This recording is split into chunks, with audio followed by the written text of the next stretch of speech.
griežtas, bet teisingas, kaip sakoma. Tai būtų gal ir sudegęs, jeigu nebūtų pažadinus beždžionę. Bet po tos valandos lietuviai pradėjo bėgti ir bėgo iki Vilniaus ir Trakų. Tokią knygelę pasiėmiau, nežinau. Kelintų metų čia yra? Čia yra 88, bet čia, perleista. Tai va, tai... 88, tai čia jau Sąjūdžio laikai praktiškai, čia kažkas iš... Sąjūdžio, jie kartu su Šapokos istorija, tuoj pasakysiu tiražą, čia turėtų būti milžiniškas, 125 000. Tai buvo labai daug Vytauto, ne, tais metais? Tai čia buvo taip, kad užsakinėjo Šapokos istoriją. Ir šitą dvi knygas, tai irgi virš 100, net gal kokie beveik 300 000 bendras tiražas Šapokos buvo. Tai šiais laikais. Nežinau, iš tikrųjų šiais laikais skaičių, kiek leidžia knygas, bet 300 000 skamba kaip... Tikrai ne tokiais tiražais. Dabar 1000 gerai. Jeigu jau ten keli tūkstančiai, tai jau labai gerai. Žiūrėsim, kiek žmonių šitą pasižiūrės 1000. Tikėkimės, tai labą dieną. Labą dieną. Labą dieną ir labai malonu, kad atvykot. Man tai žiauriai smagu, esat pirmas svečias, kurio nebuvau pažinojęs iki laidos. Tai labai ačiū, kad atėjot. Knygą net atsinešėt. 300, kiek čia sakėt, 120 000, ne? 120, vadinasi, 1988 metais, čia antras leidimas, perleistas Sąjūdžio laikais 125 000 egzempliorių. Tai tuo metu buvo dvi populiarios knygos užsakinėjimus iš anksto, dar neišleidžiant, vadinasi, žmonės eilėse stovėjo. Tai buvo Šapokos Lietuvos istorija ir va šita knyga Vytautas Didysis, kuri originaliai išleista 1930 metais minint Vytauto didžiojo metus. Ok, tai šiandien vat ir noriu pasikalbėti, sakau, Sauliaus Poderio darbas nemažai čia užkūrė tokio nuotaikos ažiotažą aplink Vytautą Didįjį. Paskutinius, 10-15 metų jis ten dirbo ir galiausiai esam beveik tikri, nežinau, esat tikras ar ne, bet esam beveik tikriausiai tikri, kad katedroje guli Vytauto palaikai, ar ne? Tai čia tai ir be Poderio, aišku, kad katedroje kažkur tai tik tai neaišku, kur. Tai reikia kast, ne? Reikia kast, gręžti. Tai gręžti pagal Poderį, tai reikia pragręžti vienoje vietoje. Tai ten būtent pačioje netgi valdovo dabartinėje palaidoma vietoje mauzoliejus ten. Vadinasi, ten yra užmūryta niša. Tai va, tai... Laukiam ir sakau, tiek pats, tiek manau, kad nemažai žmonių po mokyklos labai dažnai nesikartoja istorijos apie Vytautą Didįjį, tai galvoju, reikia pasikviesti ekspertą, kuris ir papasakos šiek tiek daugiau apie patį Vytautą Didįjį. Buvo jūsų laida neredaguota prieš beveik metus, ten apie 2 valandas pasakojot visą Vytauto Didžiojo istoriją, kiek įmanoma talpinti į laidą. Šiandien kiek kitaip norėčiau praseit panašiai. Per valandą gal. Galim ir per valandą, bet praseit apie tuos faktus, jo portretą, kas jį padaro tokį didįjį. Tai visų pirma, noriu pradėti nuo tokio techninio dalyko. Vytautas Didysis yra už nuopelnus ar teisiškas jo apibrėžimas valstybei? Magnus, Vytautas Magnus. Tai čia tie visi prievardžiai valdovų paprastai būna neformalūs, jie taip susiklosto tokia tradicija, taip vadinti. Tai šitą Vytauto didžiojo tradiciją, vadinti didžiuoju, būtent ten išvilgiama galbūt ten dar 15 amžiuje vieną tokią užuominą, bet šiaip tai yra 19 amžiaus pabaiga, 20 amžius, šitas, kai tas prievardas įsitvirtina. Tai tuo metu jo taip nevadino, ne? Tai aišku, nesikreipė didysis. Vytautas buvo, arba Vytautas Aleksandras po krikšto. Ok, tai gerai, čia krikštus dar irgi prieisim. Noris pradėti dar nuo Vytauto portreto. Visų pirma, yra ten šiek tiek detalių, kaip jis galėjo atrodyti. Dlugošas ar ne, užrašęs yra kažką šiek tiek minimaliai, bet tikriausiai jo senatvėj. Tai kokia buvo Vytauto didžiojo išvaizda? Ar yra kažkokių išskirtinių bruožų, ar stiprus buvo, ar gražus vyras? Tai matot, turbūt pats autentiškiausias kabutėse portretas, va čia yra pavaizduotas, yra tas jo antspaudas. Galiu pažiūrėti. Antspaudė valdovas soste, aišku, ten kažkokių labai individualių bruožų veido neįžiūrėsim. Čia jo naudotas antspaudas, ne, taip, tuo metu? Taip, čia jis yra perpieštas, bet galima jį kur nors susirasti internete, galbūt ir fotografuota, bet žodžiu, ten kažkokių veido bruožų nematysime, jame tiesiog bendras toks valdovas sėdintis soste. O tokio gero portreto, kurio tikrai matytume, kaip jis atrodė, tai ir nėra. Yra ten kokio 17 amžiaus vaizdavimo tradicija, yra dar kokį nors irgi imaginacinių portretų, bet autentiško ne. Tai Jogailai, pavyzdžiui, pasisekė geriau. Jo ten yra skulptūrinis atvaizdas jo sarkofage, kuris guli Vavelio katedroje ir galima jį pamatyti, kaip jis atrodė. O Vytauto tuo tarpu nebuvo nei tokio sarkofago. Yra žinių, kad Trakų parapiniai bažnyčiai, kurią įsikūrė 1409 metais, ant sienos freska buvo vaizduojanti Vytautą, bet ji neišliko. Tai galim tik spėlioti, ne, maždaug kaip atrodė. Taip, tai galima spėlioti galbūt ir taip, kad kol ta freska buvo matoma, kol ją galėjo kas nors panaudoti, paišant ten tos vėlesnius Vytauto portretus. Tai. O apie jėgą, ištvermę, kaip karį yra kažkas aprašyta? Tai visi viduramžių valdovai buvo daugiau ar mažiau kariai, tokia pareiga buvo dalyvauti kare. Aš dabar kartais sako, žiūrėkit, jeigu ten elitui vadovams, ten valstybių reikėtų patiems ar savo vaikus siūsti karą, jie niekada karo nebūtų. Tai viduramžiais tai buvo norma. ir karų buvo daug. Pastoviai. Nes tai valdė iš esmės karinis elitas. Tai Vytautas, aišku, buvo vienas iš tokių ir čia pasakyti, ar jis čia kaip grinai savo fizinė jėga išsiskyrė. Tai vargu valdovo vaidmuo buvo kiek kitas, ne fizinė jėga demonstruoto strateginį mąstymą. Tai sunku pasakyti, kokia ten ta fizinė jėga buvo. Bet apie Kęstutį jo tėvas sklando kažkokie, ne? Tokie legendos, kad stipresnis buvo.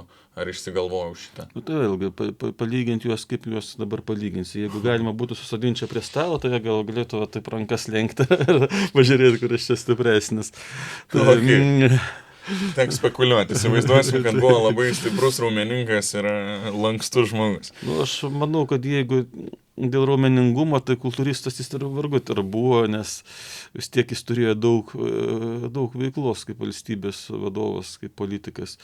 Aišku, kad tuo meto valdymas valstybės buvo pagristas nuolatiniu keliavimu, tai jis, aišku, prie žirgo, tai jo ten visas gyvenimas, bet kita vertus ten sėdėjimas ant to žirgo kartais ir pakenkdavo sveikatai, nes ten visgi tokias kratimas nuolatinis. Tai reikia manyti, bet jeigu 80 metų išgyvena, vadinasi, stipri nugara gal visai buvo. Taip, ir ant to žirgo jau senatvėje jis nebenusėdėjo, jo mirtis susijusi su tuo, kad jis krito nuo žirgo. Kaip jisai elgdavo su savo pavaldiniais? Ar buvo, nes pavyzdžiui, aš nežinau, kiek Gediminas buvo savo tiesioginiam pavaldiniam, ar ne, kažkoks malonus, geras vyras, bet buvo pakankamai progresyvus tuo metu atžvilgiu, kvietė, ar ne, kitokias religijas ir panašiai. Kiek Vytautas buvo toks ir progresyvesnis tuo bendriniu požymiu dėl religijų ir kaip jisai galbūt elgdavo su savo tarnais? Kaip, griežtas, bet teisingas, kaip sakoma. Tai, iš tikrųjų, jeigu kas nors nusikalsdavo, tai jis jau nebuvo gailestingas žmogus. Pavyzdžiui, yra toks žinomas epizodas, jis Žalgirio žygiuojantį Žalgirio mūšį, nes buvo uždrausta ten plėšikauti, ten kai kas pažeidė, tai nubaudė iš karto mirties bausmė. O šiaip tai populiarumą jis visą laiką turėjo, jis sugebėjo įtikinti žmonės eiti paskui jį. Tai jis turėjo tą populiarumą net tada, kai Jo valdžia buvo smarkiai susviravusi, kai jis turėjo bėgti pas kryžiuočius, jis sugebėjo įtikinti net, būdamas pas kryžiuočius, įtikinti žemaičius jį remti. Tai įsivaizduokit, žemaičiai visą laiką kariavo prieš tos kryžiuočius ir dabar, tai čia bet kas kitas turbūt būtų iš karto pavadintas išdaviku, o Vytautas sugebėjo įtikinti, kad čia būtinos laikinos priemonės ir kad jis vis tiek gali būti lyderiu, net nepaisant to, kad pasbėgo pas kryžiuočius. Jis turėjo tą įtikinimo tokią jėgą. Tai kryžiuočius irgi dar tikrai reiks paminėti, nes aš kai užsieniečių draugui pasakoju, sakau, ne vieną ir ne du, galima sakyti, kartus išdūrė, tai labai įdomiai skamba kaip valdovo tokie brožai, bet dar ties portretu turėjo pirmą žmoną, su kuria ten ilgiau ir gyveno, ir didesnį tikriausiai vaidmenį vaidino jo gyvenime. Koks buvo žmonos vaidmuo ir kaip galbūt, turėjo svorį kažkokį tą žmoną santykiuose pas juos? Tai Ona čia, tai pirmoji žmona, ji mirė 1418 metais ir iki Vytauto mirties, kaip mes žinom, 12 metų dar, vadinasi, paskui turėjo ir antrą Julijoną. Tai ta Ona, ji, matyt, santuoka dar kažkur tai vyko iki krikšto, iki visų tų konfliktų su Jogaila, vadinasi, 1382, nes tuo metu jau veikė aktyviai ir ji buvo būtent ta, kuri išvadavo Vytautą iš Jogailos nelaisvės, ant Krėvos pilyje buvo uždarytas. Žinoma, istorijoje ten su tarnaitėmis lankė ir tas Tai čia galim biškelį išsiplėsti, nes kaip tu viduramžiam, tai man čia skamba nereali istorija, tokia Netflix'o serialo verta istorija. Vytautas, tiksliau Kęstutis, susipyksta su Jogaila. Kęstutis yra dėdė Jogailos, ar ne? Taip. Algirdo brolis. Ir jis išvaro Jogailą iš Vilniaus. Taip. Jogaila užpyksta, grįžta ar ne ir kalina Kęstutį su Vytautu. Tai jie ten kaip ir susitiko, abu buvo surinkę kariuomenės ir tos kariuomenės stojo viena priešais kitą. Ir štai tada buvo iš Jogailos ir Skirgailos, brolis pusės atsiųstas pasiūlymas, susitarkim taikiai, nereikia to kraujo praliejimo. Ir tada Tai žodžiu, Jogailos Skirgaila ir kitoj pusėje Kęstutis su Vytautu, su savo sūnum, čia broliai, čia tėvas su sūnum, ir Jogaila sako, atvaryk pas mus, tau nieko nebus, susitarkim taikiai. Taip. Ir nes, kaip čia pasakius, nebuvo taip, kad nieko nebuvo, jos suėmė tų dėrybų metu.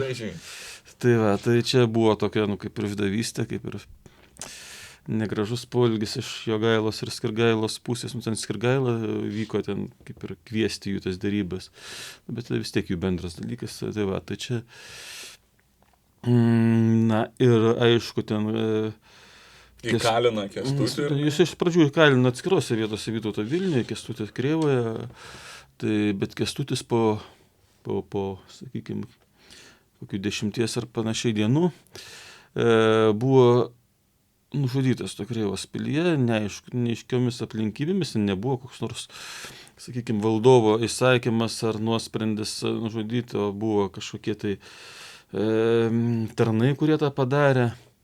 Ir taip pat buvo versija, kad ten savižudybė netgi, jis nebuvo taip pripažintas, kaip oficialiai ten nubaustas. Tai kažkokie nekadėjai, ar jis pats ten, vadinasi, tai jis buvo ir iškilmingai palaidotas ir panašiai.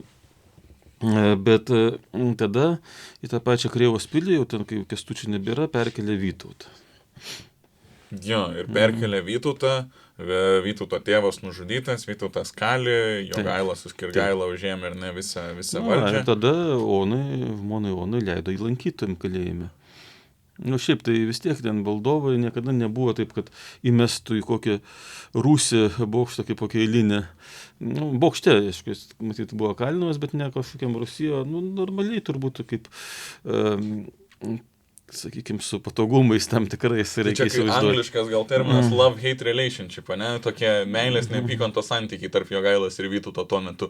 Pusbroliai, kaip ir augo kartu, kaip ir viskas gerai turėtų būti. Tai čia iš tikrųjų, tai jų santykiai turėjo būti, visos sąlygos jiems turėti labai gerus ir draugiškus santykius buvo, nes Algirdas su Kęstučiu ten pasidalijo tą valdžią ir labai neblogai sutarė, na, aišku, irgi buvo visokių konfliktų tarp jų, bet, sakykime, viskas išsisprendė ir jie buvo sutarę, kad po jų mirties jų valdžią paveldės atitinkamai Jogaila ir Vytautas. Tai vadinasi, jie buvo ruošiami tam bendram valdymui, jie turėjo bendrauti, dalyvauti medžioklėse, galbūt dar kažkur, tai žodžiu.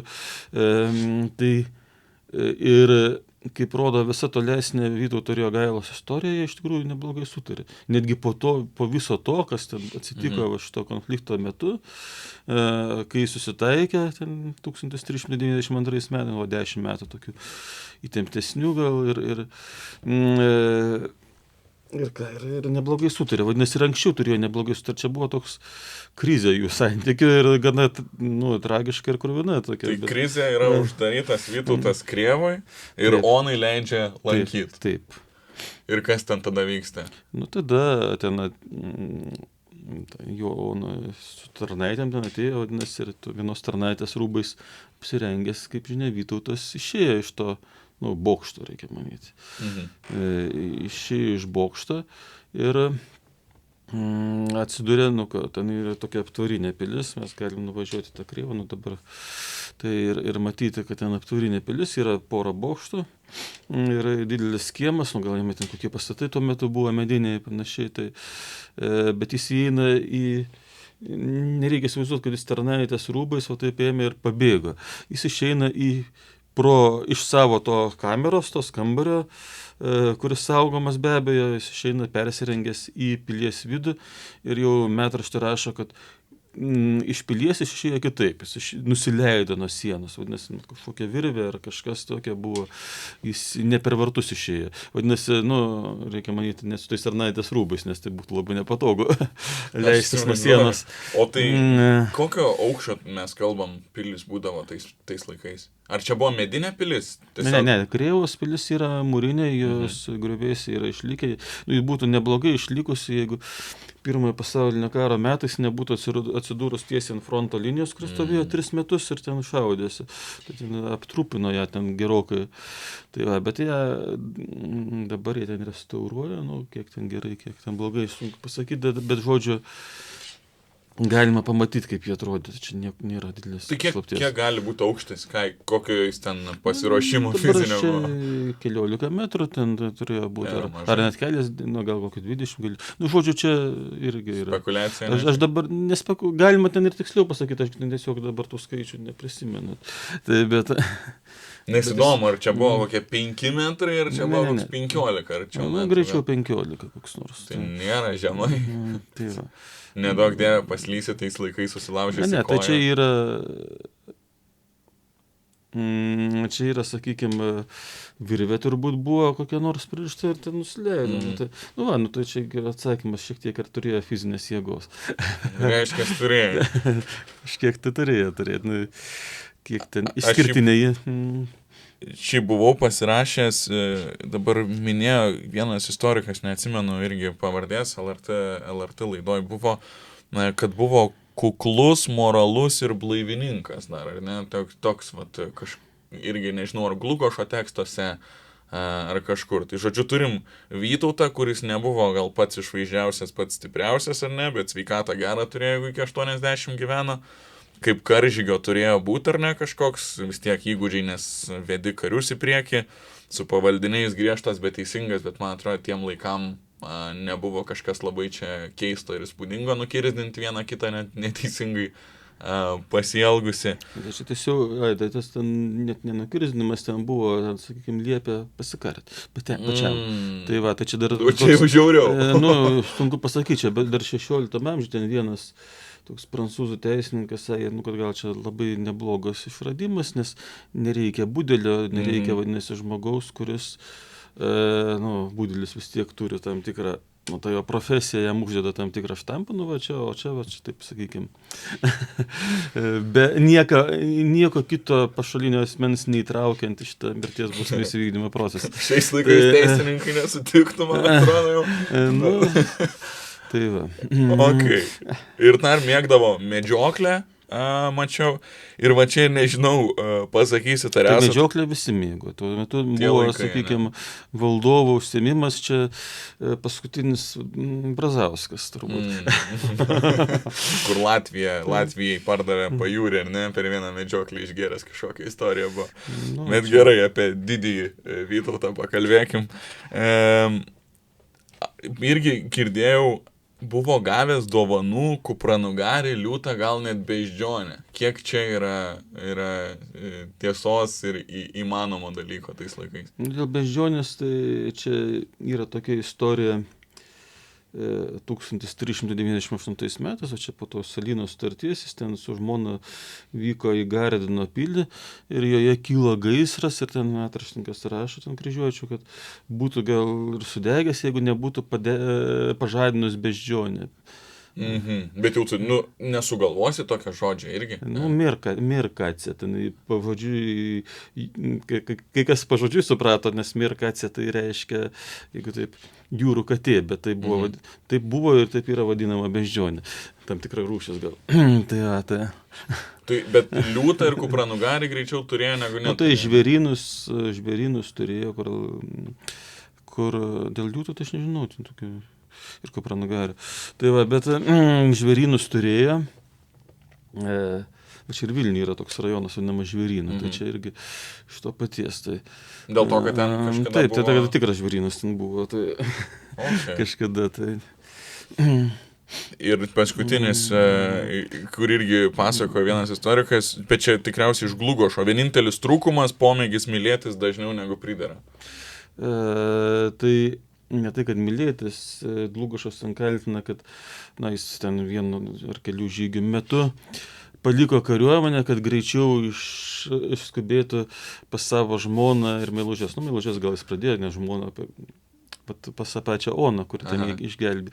Matyt, santykiai buvo geri su Ona ir galų gale ta kariuomenė gali grįžti ir be valdovo, jis ten greičiau. Tai matot, labai didelis skirtumas, kad tai ne su kariuomenė, tai yra kažkur kariuomenė, tai juda kokiu 20, maksimum 30 km per dieną greičiu, o jojant greitai galima ten ir 100 ir daugiau kilometrų įveikti per dieną, gal apie 100, sakykime, taip, jeigu greitai. Tai įsivaizduokim, čia yra kokie 5 kartus greičiau galima grįžti, kam čia vargintis. Reikalas, jeigu spaudžia dar, ne? Tai. Ir ar žinoma, kokias kalbas jis mokėjo, nes kaip suprantu, kaip buvo įprasta tą metų rašyti ir skaityti nelabai, bet kalbėti skirtingom kalbom, jeigu su kryžiuočiais kalbėjo, tai turėjo bent jau lietuviškai ir vokiškai tikriausiai kalbėti, rusėniškai gal. Tai kadangi jis ir buvo pas kryžiuočius keletą metų ir Lietuva apskritai turėjo daug santykių su kryžiuočiais, tai matyt, tą vokiečių kalbą jis tikrai mokėjo, net Dlugošas ten. O ten buvo toks jo vienas ten pas kryžiuočius, vadinasi, žmogus, riteris ant kryžiuočių, Markvardas Zalcbachas, kurį jis net kvietė atvykti pas jį, kai jis bėgo iš kryžiuočius, atsisakė, aišku, o paskui ten gana vienų derybų metu susipyko, ten tas Markvardas Zalcbachas išvadino jo motiną kažkokiais negražiais žodžiais, ir po Žalgirio mūšio jis pateko į nelaisvę ir buvo atvestas pas Vytautą. Tai Dlugošas pasakodamas apie tą istoriją, jis netgi cituoja, ką Vytautas jam pasakė vokiškai: Bist du hier, Markvard? Ar tu čia, Markvardai? Tai va, tai vadinasi, vokiečių kalba, ir tas artimesnis bendravimas vis tiek, įsigijimas kažkokių draugų ar priešų pas kryžiuočius asmeniškai, jau tokių asmeninių, rodo, kad bendravimas, komunikacija tikrai vyko. Ir vokiečių kalbą jis mokėjo, tai čia vienas dalykas. Antras dalykas, tai kadangi Lietuvos didžioji kunigaikštystė apėmė daug rusėnų žemių, tai matyt, savo pavaldinių, didelės dalies pavaldinių kalbą, jis irgi turėjo mokėti rusėnų kalbą. Tai čia mažiausiai tos dvi kalbos. O jeigu žiūrėsime jo laiškus, kuriuos, aišku, jis ne pats rašė raštininkai, tai jie yra ir lotyniškai, ir buvo pas jį ir totorių kalbą mokantis raštininkai, bet čia nebūtinai reiškia, kad valdovas tą kalbą mokėjo. Tam tikra kalba parašytas valdovo raštas neliudija, kad valdovas mokėjo, tai buvo raštininko darbas surašyti laišką, dokumentą, tą kalbą, kokią reikia. Gerai, bet suprantu, gudrus buvo vyras ir ne viena kalba ir tas žmonos onos ar ne padėjimas pabėgti. Tai va apie tą gudrumą noriu pasikalbėti, kiek jisai kartų tuos kryžiuočius išdavė ir kodėl jie taip nepasimokė po pirmo. Nu kaip, kiek šitų kartų. Tai jis, pabėgimai pas kryžiuočius, kai buvo jis priimtas ir priglaustas ir netgi remtas, buvo 2. Tai pirmas jau 1382 metais, kai jis pabėgo iš Krėvos pilies, ten pirmiausia bėgo į Mazoviją, bet labai greitai paskui persikėlė pas kryžiuočius ir gavo tam tikrą jų paramą.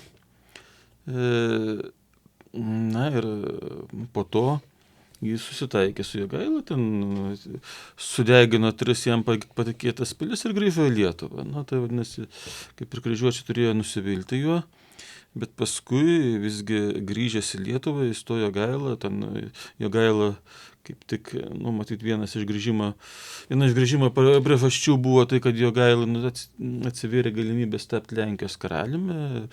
Jis jau ten prasidėjo turbūt dėrybos dėl jo santuokos su Jadvyga ir Vytautas galėjo tikėtis, kad jis užims kažkokią svarbesnį vaidmenį, bet to svarbesnio vaidmenį jis neužėmė, svarbiausia vaidmenį Jogailai išvykus į Lenkiją užėmė Skirgaila, o su Skirgaila Vytautas labai nesutarė.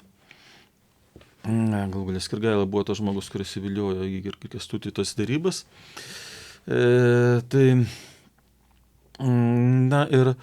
Tas konfliktas išaugo iki to, kad Vytautui vėl reikėjo bėgti. 1389-90 metų sandūra jis čia pabėgo. Po 8 metų nuo pirmo, ne, maždaug. Taip, jis ten po nepavykusio bandymo užimti Vilnių, jis ten bėga vėl ir, iš pradžių dar išlaikydamas Gardino kunigaikščiu buvo tuo metu, nes Gardinas ten yra netoli tos sienos su kryžiuočiais, tai žodžiu, jis vėl 90 metų pradžioje sudaro su jais sutartį, kryžiuočiai, kodėl jie vėl patikė Vytautu, matyt, jiems nebuvo labai didelio pasirinkimo, jiems reikėjo kažko kieno interesų gynimo pretekstui galėtų pulti Lietuvą. Tai jiems buvo kaip ir patogu, jie norėjo jo patikėti ir patikėjo. Tai prasme, gal net nebūtinai labai giliai tikėjo, bet galvojo, kad pergudraus, kad pasinaudos. Tai galų gale Vytautas buvo labai geras koziris, ten jisgi turėjo populiarumą net ir būdamas pabėgęs. Ten kai kurios pilis net pasiduodavo jam. Bet kaip vyksta, jisai būna pas kryžiuočius, jisai atbėga plikas basas, jeigu galima tai pasakyti, pabėgęs, persirengęs moteriškais rūbais, atbėga nieko neturėdamas, ar jis ateina su kažkiek jau karių? Kaip po to tas pabėgimas veda prie to, kad jisai pakeliui dar ir pilis degina. Tai turi turėti labai nemažai karių su savim. Jis su savim gal bėgdamas pirmą kartą tai tikrai nepasiėmė, nes tai jau buvo, sakykime, tas grinai pabėgimas iš kalėjimo, antrą kartą gal ir atkalėjo, nes iš pradžių dar turėjo savo rankose, kaip sakiau, Gardiną. Tai kažkokią kariuomenę turėjo, bet svarbiausia, tai ką jis turėjo su savim, tai autoritetą, kuris leido jam ten tos pačius žemaičius patraukti savo pusę, net ir būdant pas kryžiuočius ir panašiai. Iš karto, vadinasi, kryžiuočiai gaudavo visą grupę šalininkų Lietuvoje, tai čia jiems buvo labai naudinga. Ir jie, aišku, patikėjo antrą kartą ir antras kartas baigėsi irgi panašiai, kai Vytauto atėjo laikas taikyti su Jogaila, kai sutarė jau ten dėl aukštesnio savo statuso kaip vietininko faktiškai Lietuvoje 1392 metais ir čia buvo paskutinis jau susitaikymas su Jogaila, kur galutinis, sakykime.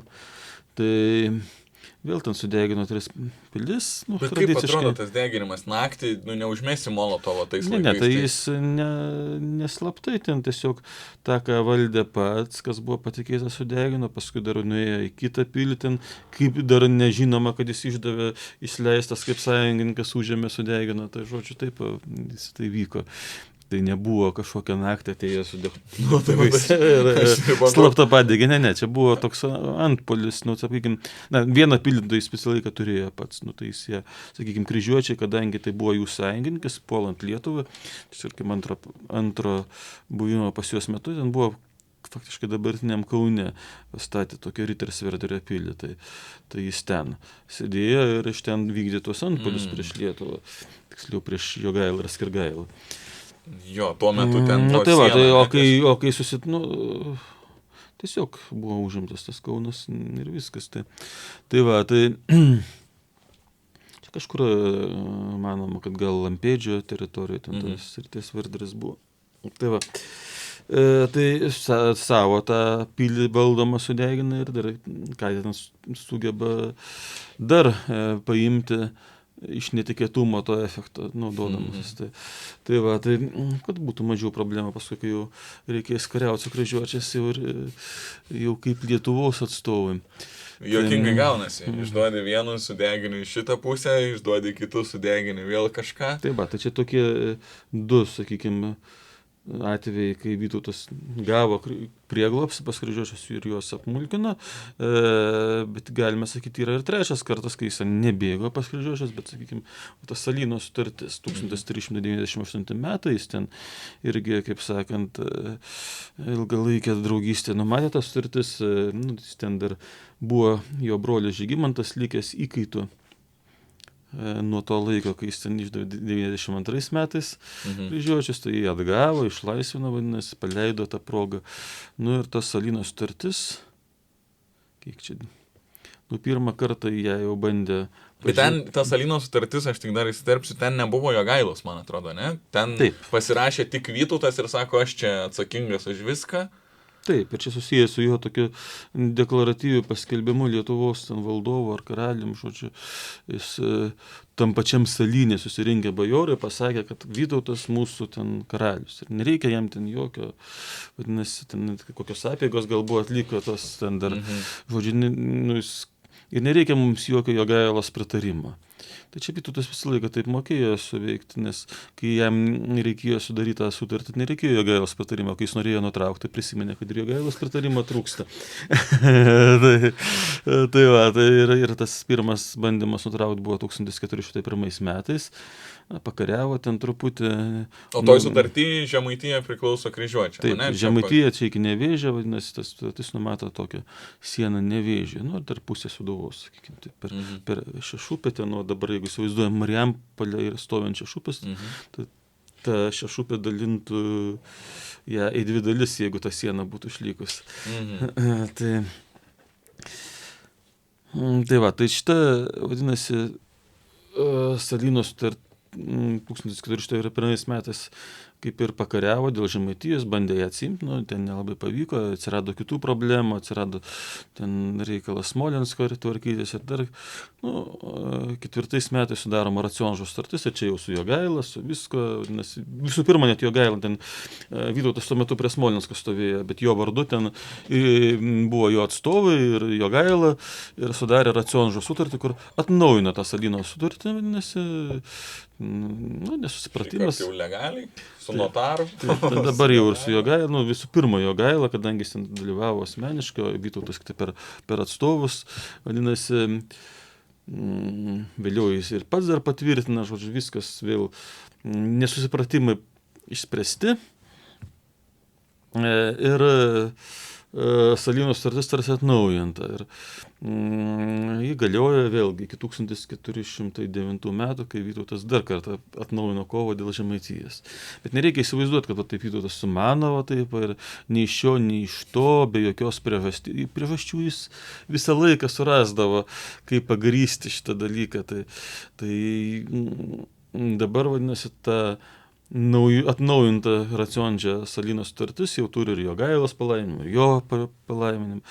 O ko trūksta, Žemaičiai nesutiko. Ir vėl priežastis, vėl pretekstas gimta. Ir šiaip jos ten engė ir panašiai, jie sukilo patys. Vytautas ten, aišku, padėjo jiems sukilti savo, bet tai nesvarbu, jis tarsi stebėtojas, jis stovi Kaune, jis neina į Žemaitiją 1409 metais.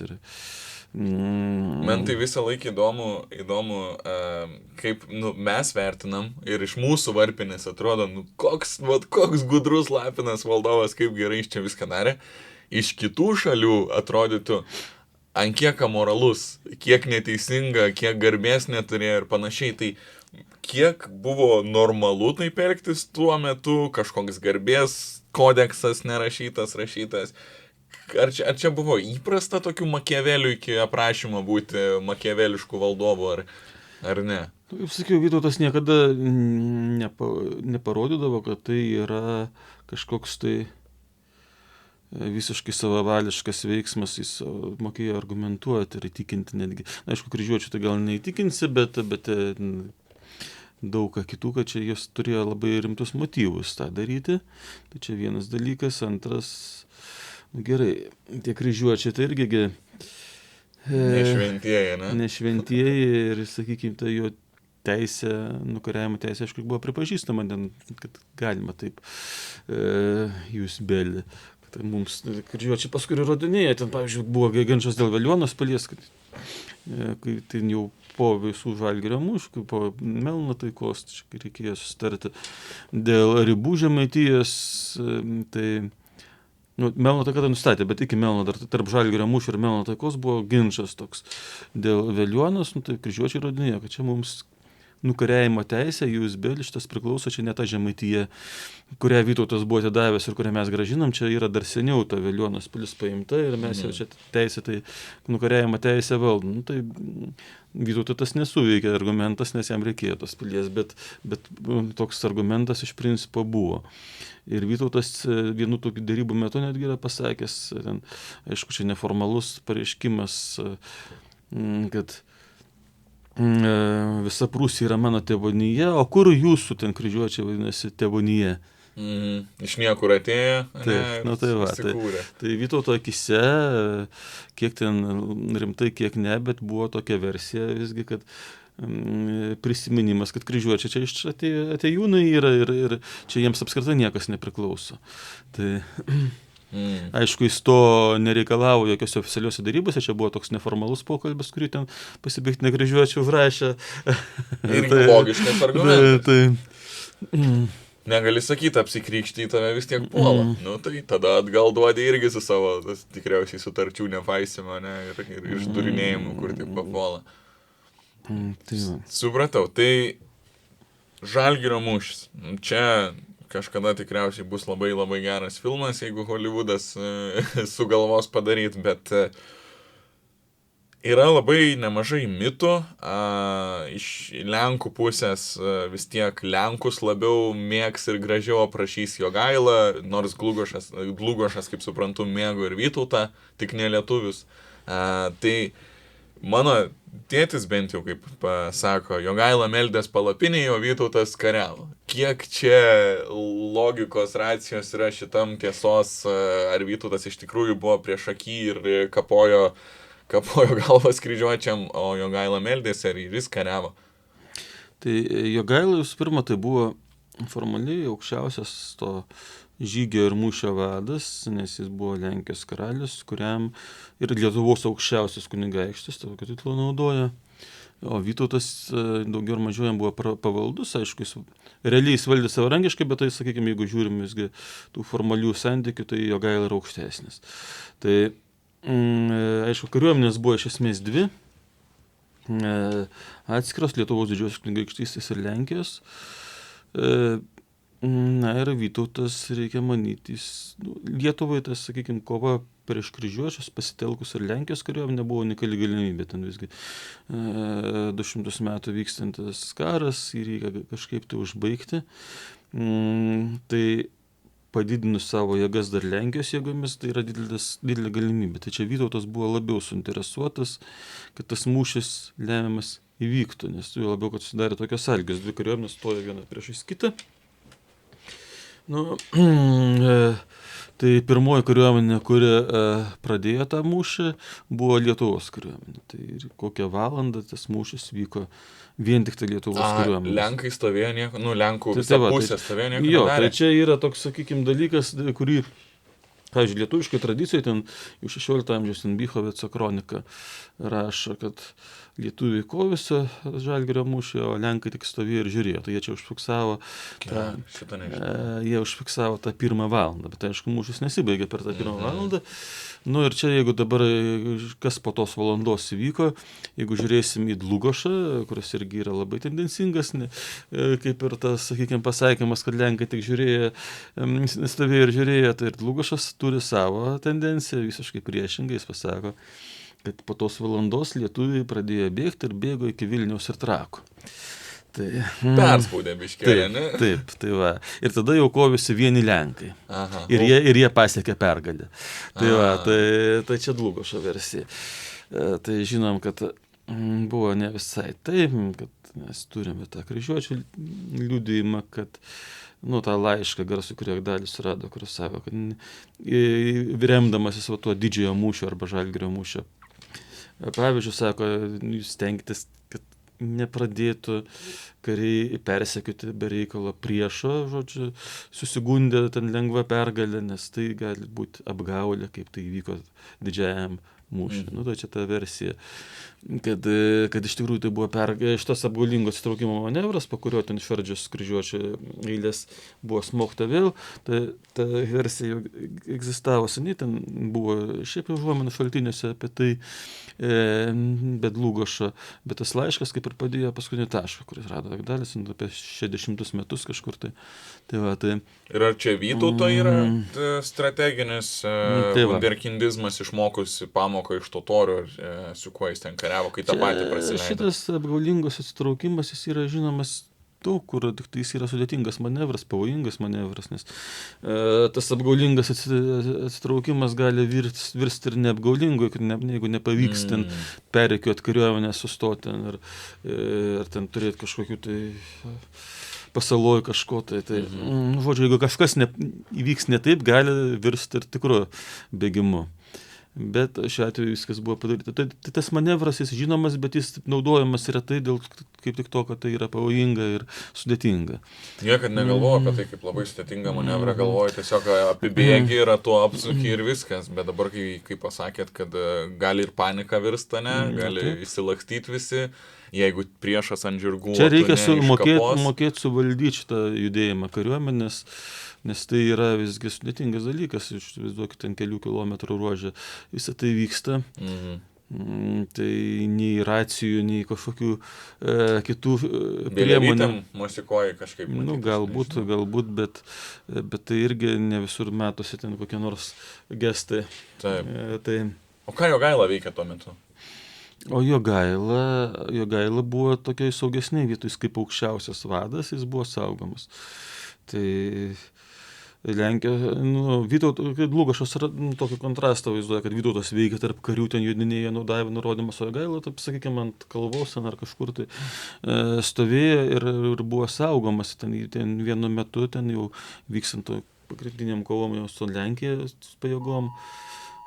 Tai čia yra, kur aš čia, tai čia jis... Ką Jogaila veikia? Tai kaip tik aš norėjau pasakyti apie tai, apie ką verta įspėti tokiu pranešimu, tai Jogaila atakavo kryžiuočiai, prasiveržė pro apsaugą ir... Grinai bandė nuimti Jogailą kaip karalių, ne? Taip. Ir tada jis ten vos apgynė ten. Ten buvo iškilus tokia grėsmė jo gyvybė. Tai jeigu ten, sakykime, aukščiausią tą vadą valdovą nužudai, tai čia kariuomenė grėsia pakrikimas po tokio dalyko. Tai čia yra... Todėl jis ir buvo saugomas. Nors šiaip tai viduramžiais visą laiką, aišku, valdovai kažkiek buvo saugomi, bet jie visą laiką mūšio lauke, tai įsivaizduokim, čia ne iš kažkokio kabineto Krokuvai vadovaujat, kaip šiais laikais mes įsivaizduotume valstybės vadovo vaidmenį karo metu. Taip. Tai ant kažkokios kalvelės žiūri viską iš viršaus, ne? Jogaila ir su didelė sargyba. Taip, ir gali net ir kažkur sudalyvauti kokiam, čia nuo valdovo gal dar charakterio priklauso, nes Vytautas, kaip sakant, ten iš viso tarp karių eilių lakstė, vadinasi, ant žirgo. Populiarus, dėl to matyti ir buvo. Tai va. Tai čia dar kažkiek nuo valdovo paties charakterio ir būdo priklauso, kiek jis ten giliai įsivels tą mūšį, bet dalyvauti pačiam mūšyje, tai valdovo visą laiką buvo beveik privalu. Aišku, kartais būdavo, kad siunčia kažkokios karvežius, bet tokie svarbesnės karinės operacijos, tai reikia ir paties valdovo dalyvavimo. Kas dažniau būdavo, ar toks kaip Jogaila Europos mastu įmant, ar toks kaip Vytautas, kada eina į priešakinės linijas? Nu, čia sunku pasakyčiau, reikėtų atskirą tyrimą, kažkokios tai kriterijais atsirinkti viską ir paskaičiuoti, tai, bet jo labiau, kad kartais gal sunku pasakyti, kiek ten tas valdovas aktyviai dalyvauja iš mūšio aprašymą, tai čia vėlgi kaip mes tą nustatysim. Bet kartais matosi, ypač kai turim detalesnius aprašymus, kur tas valdovas ir ką jis veikia. Tai va, Jogaila, nepaisant to, kad neėjo į tas priešakinės linijas, ar ten bent jau kokias antras, trečias eilės iš viso, bet jam irgi gyvybei buvo iškilęs tiesioginis pavojus. Tai vadinasi, nėra taip jau, sakykime, nepavojinga stovėti mūšio lauke, net ir saugomam, bet vis tiek. Tai gerai, tai turim Vytautą, valdovą nuo pradžių, kuris reikalui esant pabėgdavo, kad išgyvent, grįždavo ir vis tiek su ta Lietuva ar nebūdavo, norėjo būti labai Lietuvos valdovu. Aš taip įsivaizduočiau. Jam priklausė ir jis siekė to postą. Ką tada jis bendrinė prasme atnešė Lietuvai? Per visą tą laiką nuo jo maždaug atėjimo į valdžią iki mirties, kokios jo yra tos pagrindinės naudos LDK?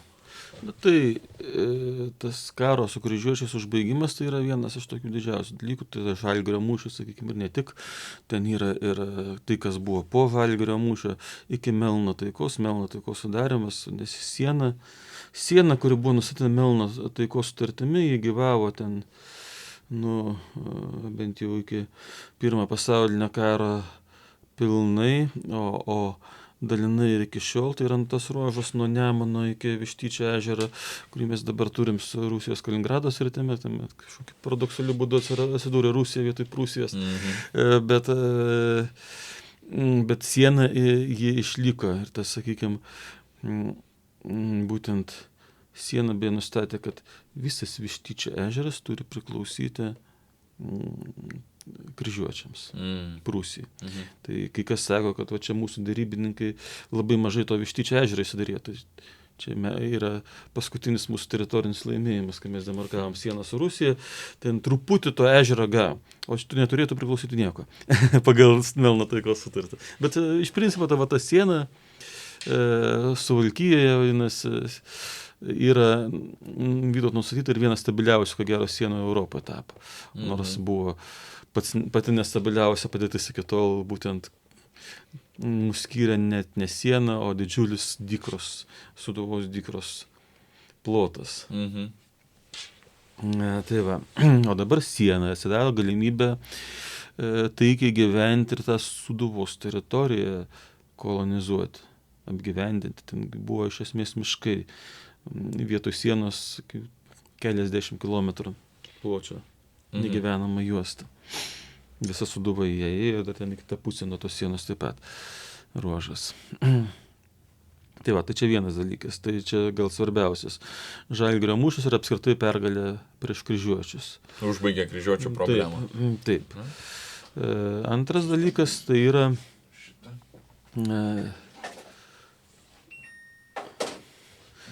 antras dalykas tai būtų krikštas, galbūt čia, sakykime, Jogailos pagrindinis vaidmuo, bet Vytautas nuo pat pradžių dalyvavo šalia Jogailos ir, sakykime, visą tas, sakykime, įsisavinimas tos krikščioniškos civilizacijos jau buvo susijęs su juo. Ir ypač Žemaičių vyskupystės įkūrimas, kuris buvo Konstanco bažnyčios susirinkimo metu įkurta Konstanco bažnyčios susirinkimo sprendimu, bet tai Vytauto iniciatyva. Ir jis infundavo visas tas pagrindinės bažnyčias ir panašiai. Žodžiu, kaip sakant, tai buvo valdovas įvedęs Lietuvą į tą krikščionišką, katalikišką vakarų Europos civilizaciją ir su tuo susiję dar keletas dalykų. Tai yra rašto kultūros išplėtimas, valstybės valdyme, dokumentacijoje, visų, sakykime, kiekvienos žemės davimas bajorui buvo raštu, kas iki tol vargu ar buvo kažkiek rašto buvo naudojama ir iki tol, bet ne tik mažesniu mastu. Mes turim gausų epistoliarinį Vytauto palikimą, ten susirašinėjame su kryžiuočiais, žodžiu, ta rašto kultūra ir kažkokie pirmųjų įstatymų užuomazgos, tai čia jau irgi Vytauto su Jogaila, privilegijos duotos, ten Horodlės unijos metu ten ypač bajorams duota tokia privilegija reikšminga 1413 metais.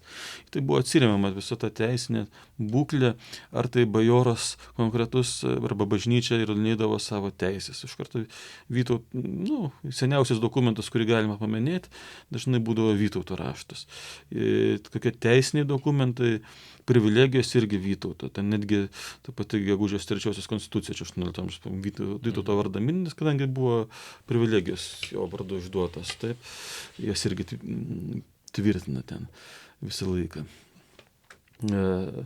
Sakykime, kokie žydai, tai irgi turėjo savo privilegiją, kaip ir teisyną, išduota Vytauto 1388, kai dar buvo Gardino kunigaikštis, tik tai, bet, žodžiu, ten Lenkijos kažkokie tai panašaus dokumento pavyzdžio išduotas žydams dokumentas, kaip jį ten turi tvarkytis, kokias turi teisės ir panašiai. Tai, žodžiu, kažkoks teisinis valstybės pagrindas eina nuo Vytauto, ten, į kurį vėlesniais laikais galima buvo atsiremti, ginant ten bajorams savo teisės. Taip, tai čia dar vienas dalykas, vėlgi čia daug kas yra Vytauto ir Jogailos bendra. Tai, pusbroliai visi. Taip, tai monetos, sakykime, pinigai tie.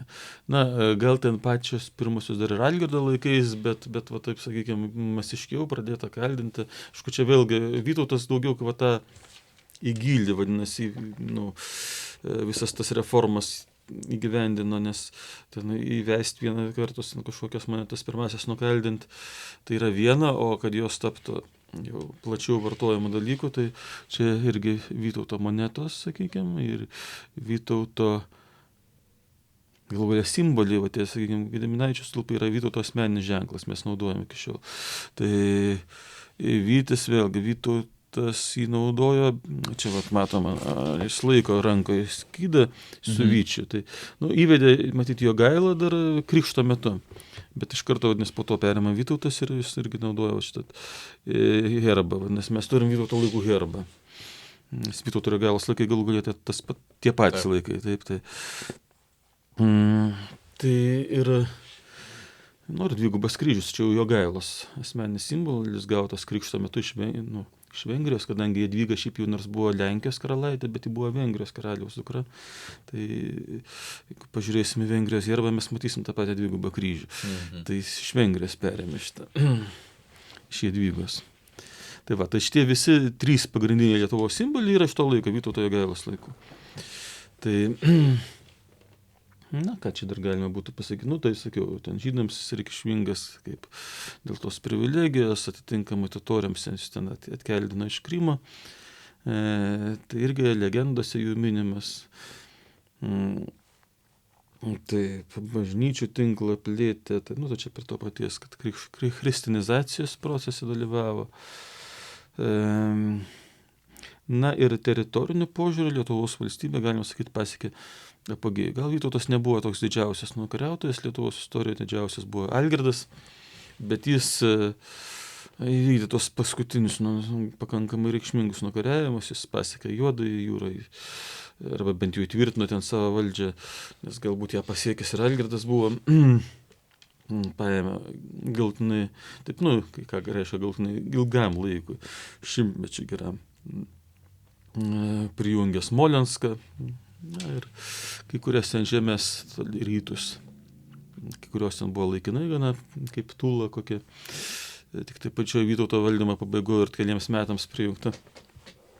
Tai va, bet irgi turim tokius dalykus, nes teritorinis apogėjus, Žemaitijos galų galia priklausomybės įtvirtinimas Lietuvai. Tiesa, pati šiaurinė Lietuvos siena Vytauto laikais buvo nustatyta taip, Vytautas norėjo ten greičiau tvarkyti reikalą, todėl padarė nuolaidų kryžiuočiams, tai buvo kokie nu, sakykime, 10 kokių kilometrų labiau į mūsų pusę, vadinasi, jie ten vėliau praplėtė jau. Nu, bet vis tiek bendrai paėmus, tai tas teritorinis apogėjus buvo Vytauto laikų. Tai realiai, ar ne, davė valstybei visą struktūrą, teisinį pagrindą, bajorų luomas susiformavo, kryžiuočių problemą užbaigė. Ir sakykime, pati ta valstybė šiek tiek, nu, centralizavimas, galima sakyti, tam tikras. Chaoso mažiau, ar ne, daugiau struktūros. Tai, sakykime, ten įvairiom istoriniam aplinkybėm, bet visgi tokie rimtesni konkurentai centriniai valdžiai, stipresni daliniai kunigaikščiai buvo pašalinti iš savo tų kunigaikštyščių, daugiau valdovo taip suimta į valdovo rankas.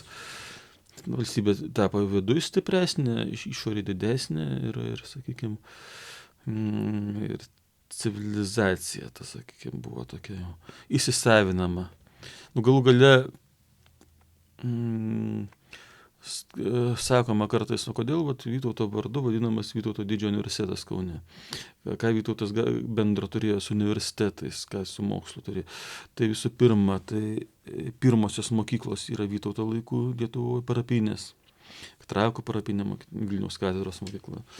Tai yra Vytauto laikais įkurtos arba, nu, Vilniaus katedros sunku pasakyti, kada gal, bet irgi turbūt Vytauto įkurta ir Trakų parapinė, tai tikrai Vytauto funduota kartu su parapinė bažnyčia 1409 metais. Tai čia, sakykime, toks mokslo lygis Lietuvoje pasiektas, o tuo pačiu metu Jogaila Krokuvai įkūrė universitetą, atkurė ten universitetą, kuris iki šiol vadinamas Jogailos vardu. Tai tas universitetas buvo ne tik Lenkijai, ten ir Lietuvos studentai, ten aišku, mūsų akimis žiūrint labai nedaug, ten po vieną kitą tik tai, bet vyko ten studijuoti. Nes buvo visa ta mokslo sistema, suformuota ir parapinės bažnyčios, ir universitetas kaip aukštesnis lygis, būtent Vytauto laikais buvo. Tai turbūt nebereikalo universitetas gali būti pavadintas jo vardu. Supratau, tai rimtas vyras buvo. Nepelnytai vadinamas didžiuoju, ar ne? Ir tarpukariu turėjom stiprų jo kultą atkūrus nepriklausomybę. Kažkiek, ne kažkiek tikriausiai yra pradingęs dabar.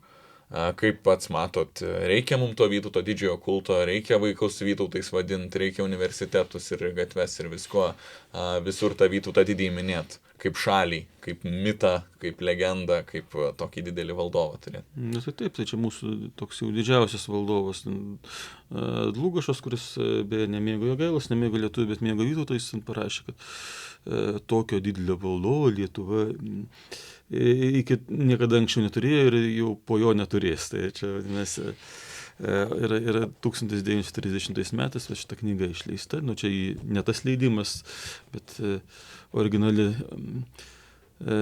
Tai ten buvo didžiausios iškilmės, buvo minimi Vytauto didžiojo metai. Prie kiekvienos datos buvo rašoma Vytauto 1930 metais, Vytauto didžiojo metais, kaip datos dalis. Tai dabar čia mes esam paskelbę, ir aišku, Seimas yra ir dabar tos 2030 metus paskelbęs jau Vytauto didžiojo metais, bet dabar tų metų ten skelbiama daugybė visokiausių. Kasmet po kelis, tai čia ne tas svoris, visai kaip buvo 30 metais ir Vytauto didžiojo portreto kelionė per Lietuvą, ten 100 vietų aplankyta. Ir nu, žodžiu, knyga ir ne viena knyga, ten daug knygų buvo išleista. Čia tokia rimčiausia buvo, svarbiausia Lietuvos istoriko, ten buvo ir visokių publicistinių ir panašiai veikalų.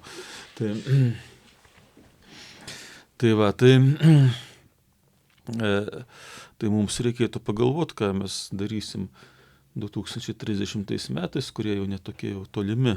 Iki to laiko gal atrasim palaikus ir turėsim didžiausias, gražiausias laidotuvės Lietuvos istorijai. Nu, tai vienas dalykas, galbūt.